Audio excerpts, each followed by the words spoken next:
I'm Rob Foster here with Neumann Media. I'm here with a man that does not need an introduction. He's a Clemson alumni, a 9-time Pro Bowler, a fan favorite for his time spent here in Philadelphia, where his heart, dedication, and passion won the hearts of the Philadelphia faithful. Ladies and gentlemen, Brian Dawkins. How are you, Brian? Hey, what's going on, Rob? I'm good. All right, so we're here to talk about beyond sport. And many people know that you have a real big thing for religion, and it really affects the way you play on and off the field. How do you have religion help you with conflicts on and off the field? Well, it's very important for me to understand who I am and not allow the game that I play to define me.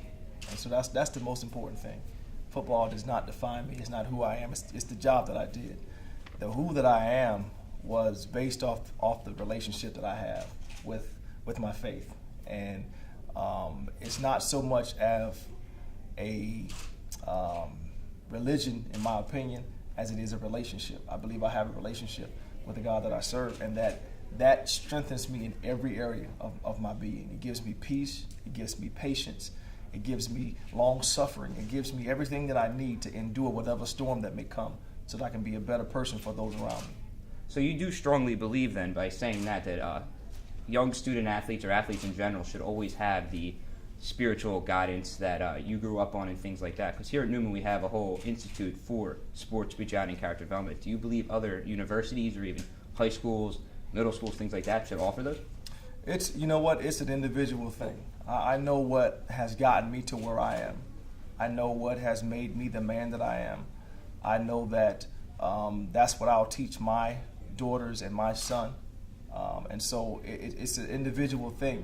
But I believe that those institutions that do that go all out and do it. Don't be halfway into it and halfway out of it. So do you believe that those students that are, would they be better athletes or anything like that? Or do you think it's just, like you said, it's your own little thing, but do you think it really does help them as an athlete and as a person in general? It helps you all around. That's the centerpiece of who I was. The reason I was able to do some of the exploits on the football field is because of my relationship. It's because of my faith.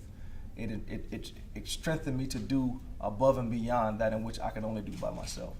There's a lot of gifts that I believe the Lord gave me on the surface, but there's other gifts that I had to work to bring out of me. And even with the help of other people talking to me, inspiring me, they can only bring out of me what He put in me in the first place. So I believe that's the center part of me. Okay, all right. So you would totally agree that sport actually developed you as a character and as a person in general? Absolutely. Okay, all right. So I have a quote here for you. I'm going to have you guess who said this quote. He said you're one of the most inspiring guys he's ever met. Any idea?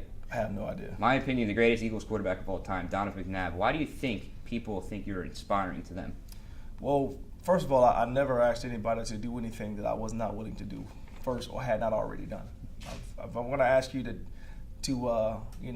so-called sell out for the team, to work hard, to get your sleep at night, to not be out doing dumb stuff, to do all of that stuff, I'm not going to ask you to do anything that I have not been doing for myself. And the other thing is, the thing that I've been blessed to have an anointing to do is to try to bring the best out of people, whether it be seeing through the facade of the smile, the fake smile, into the real you of what's going on in your life. So sometimes I would just walk up to one of my teammates and say, "Man, what's really going on with you?" And then we would have a real deep conversation about whatever the situation is. Okay. All right, well, lastly, I would like to know if you have any advice for not only just Neumann athletes in general, or athletes in general, just kind of people, and like how would they benefit by doing all this kind of stuff that you are preaching today, just in benefiting their life and as an athlete in general? I think the thing that I would tell them, first of all, is to understand is that the sport that you play will pass on. All right, I will, just like I'm moving on from football to other things.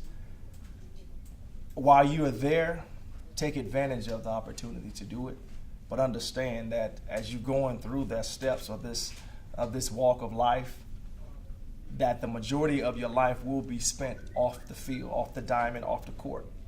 So as I'm trying to improve who I am on the court, on the field, on the grass surface, I want to make sure that I'm continuing to grow and get stronger and be a better person. And I'll say it finally like this: if your dedication is to always do your best for other people, trying your best to make sure that you are not letting your teammates down, especially for sports, then I believe it brings the best out of you. If you're just doing it for selfish ambition and selfish gains, you only go so far. But if you're doing it on behalf of other people, I believe it'll take you higher. Well, thank you very much. All right. I want to thank Brian Dawkins for taking his time out here on one of the greatest Philadelphia Eagles of all time. For that, I'm Rob Foster, and this is Brian Dawkins and Neumann Media.